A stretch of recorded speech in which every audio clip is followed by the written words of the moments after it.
Good morning and welcome to the new episode of Dr. Lamba's Awakening Call. Sometimes even the worst possible government comes up with excellent proposals. And I must give the devil that due. The government of Canada, the federal government, is considering a new proposal for immigration. Well, they say in Canada is the land of immigrants. But then that's not acceptable because every country ultimately is a land of immigrants. The original people were only in Africa. India, for example, has a mixture of Huns, Khais, Aryans, Dravids, Persians, Arabs, Chinese, and name it and any country. So is Canada. It's a polyglot country as every multicultural country is. But still it remains the dream of hundreds and thousands of the immigrants.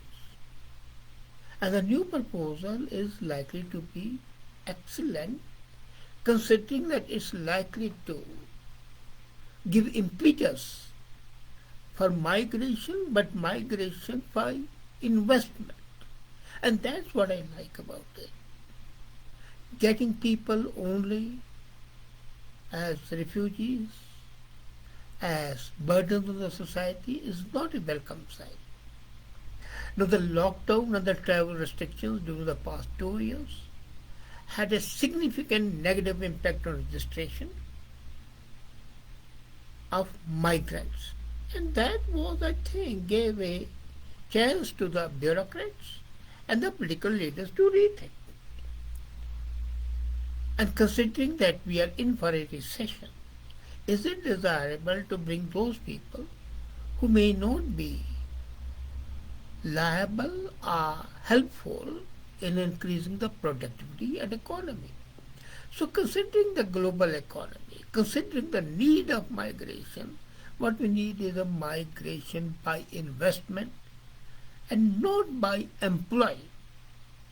Now last year, immigration was not a priority for the countries that benefited from migration policy. But even among the countries with large population, right, Canada managed to stand out.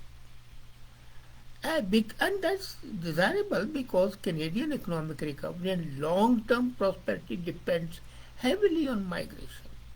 Of course, it will change the complete demographic, the complete change as the England might have a first brown prime minister, and that day may not be far out.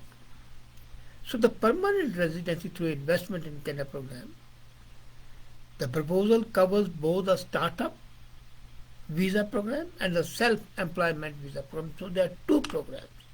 One is you come and set up an industry the way I came. I came, set up my consultancy, hired about 7-8 people right away. Others are self-employed visa programs. And it's one of the goals of the 2022 to 24 immigration level plans. Now, look at 24 is crucial because that's also the election year. So this plan is coming when the people would be enabling economy to improve, and that improved economy would make the citizens vote in favor of the government. So during the year 22 to 24, the Canadian Immigration Department, under the new proposals, would grant a 50% increase in new permanent resident visa under this category. 50% increase for the investment, whether it's for self-employment or as a startup. The program has been in inception in a small measure since its inception in 2015. It started in 2015, but it was negligible. The impact was not there.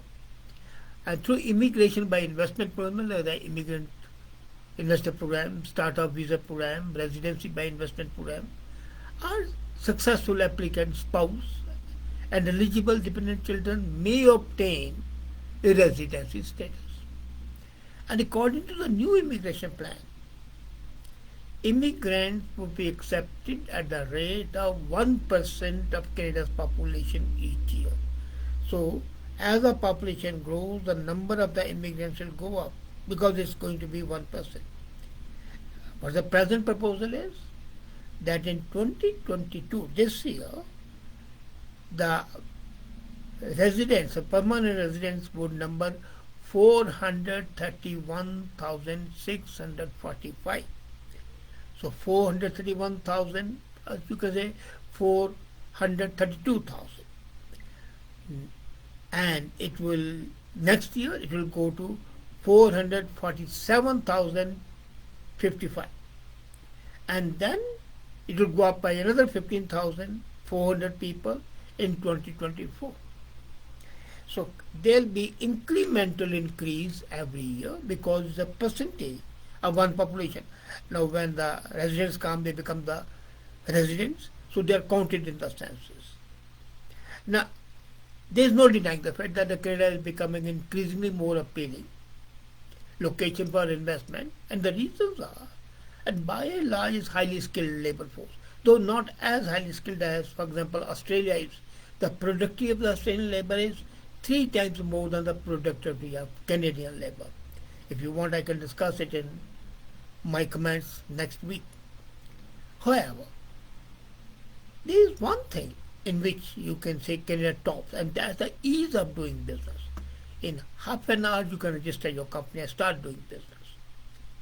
And according to Arnold Ispol's National Brand Index, Canada ranks number 1 in immigration and investment. And that shows the country's capacity to attract immigrants and foreign employees. So to attract wealthy investors and their capital, the new plan is there. And these plans would provide a well-established capital to the Canadian country. And the present population would also be able to get more employment because of the startups. So the investors and their families will become permanent residents by participating in these programs. The Saskatchewan Entrepreneur Application Program, which is a part of Saskatchewan Immigrant Nomination Program, Senate, the Immigration Immigrant Investor Program, Ontario Immigration Program, and Canadian government, along with the government of these provinces and territories, manages these channels for the business people, investors, and independent contractors. So with the help of the Immigration Investment Program, Canada is ensuring the creation of new business prospects and enhance its access. And that is possible. But what's happening really? Through this proposal, Canada is doing a positive thing. It's raising the bar for investment-based migration. The financial markets today are becoming more liquid because the economies are based on technology breakthroughs, inclusive societies, and currently popular environmental resilience, social and corporate governance. So then what happens? According to the Investment Migration Insider, the worldwide residence and citizenship by investment is likely to produce $100 billion revenue. Now, this is a huge cake, $100 billion. How much Canada can take the pie? How big the pie would be? Would depend on how the government sells that program. It has an inherent lead because Canada is already favored.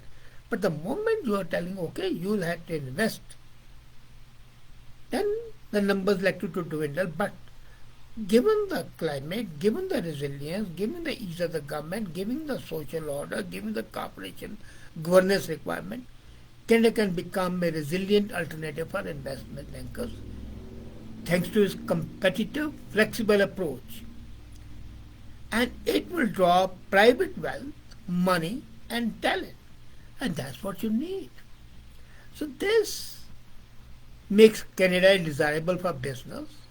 The country, last year we saw the venture capital and the private equity The Canadian score is 87.2%, which is very high. Now, with that, Canada can expand, create jobs, unleash investment opportunities. That will help economy to grow, employment to be finished, and exploitation of the resources. The purpose is that the world's best educated workforce, which is constantly searching for the new international talent at all levels, should be there. So such offering facilities would be beneficial.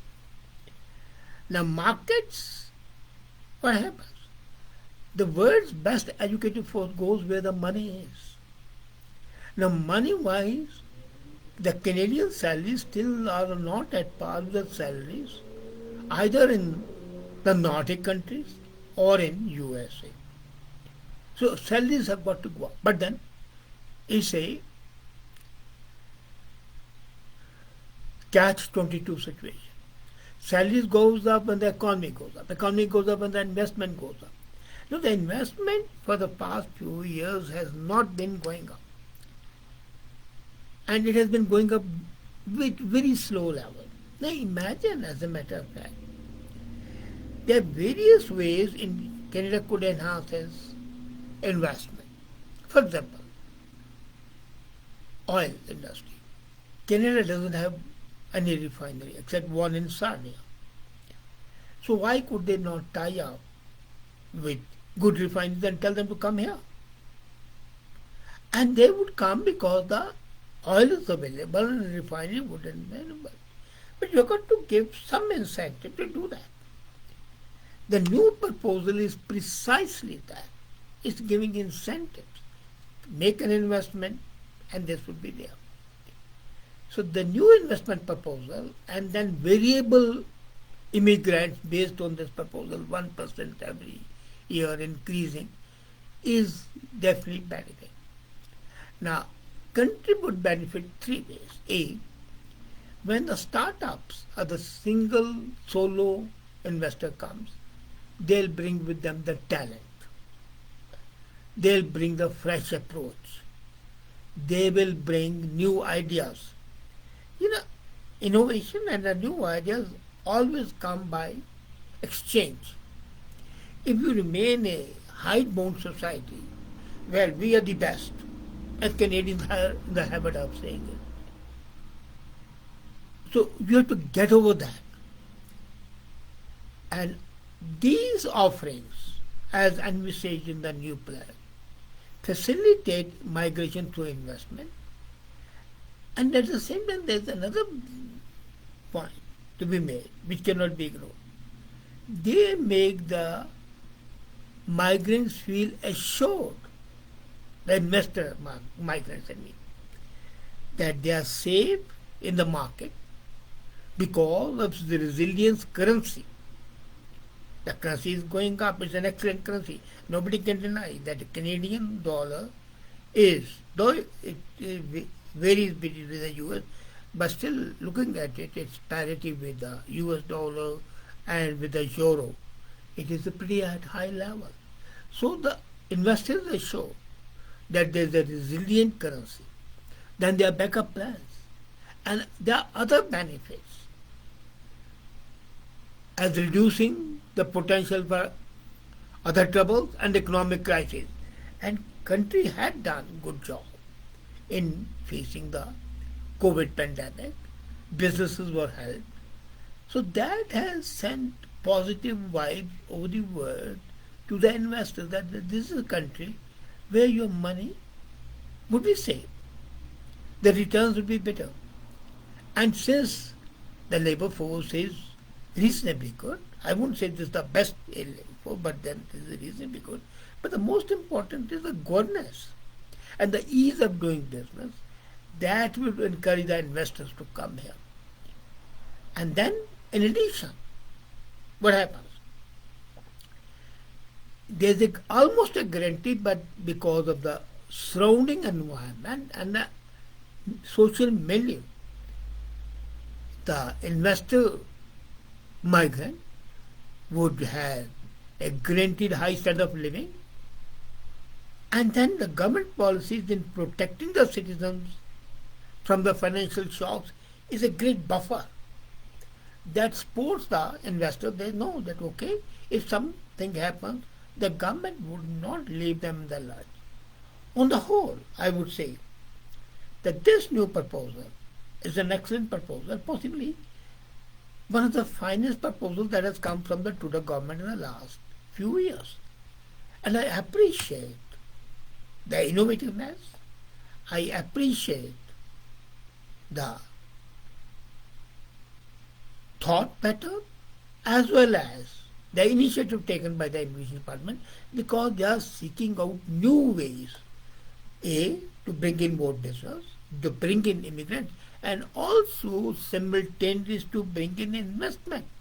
So it's a self-generating economy, and that would enable the country to enhance its importance and strengthen this economy much beyond what it is today. Thank you.